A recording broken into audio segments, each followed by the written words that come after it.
Bueno, yo cũng nhà chỉ ít chả cái chuyện là chỉ cái chỉ qua rồi nhớ qua na shi na nhà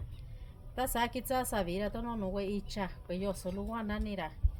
nhà nhớ là số số nhỏ ní nè tôi nó chỉ nhà qua chín ta nhu nhà chia ta clau cả chỉ cái nhà sát chung ra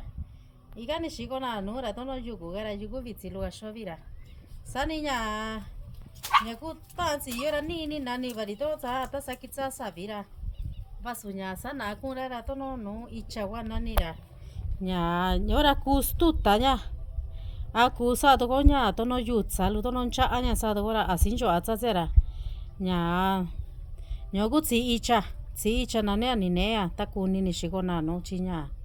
ndanyu nya ataklau kachigara nya ta do nya chin to yo wani ra ye non sini do wani katsini a ye non sini do honchi atsatsina ko tsatsina ga te nyora na iri tsi kwa luvira nani nukagwe icha wa nani ranya nyora vanjo austuta nya kunya sado concha alira asinjo atsatia. Buenas tardes a las personas que nos miran el video de la página de Mixtepe y sus tradiciones. Estaba hablando de mixteco, que este hongo amarillito lo vamos a encontrar en un llano donde hay pastos,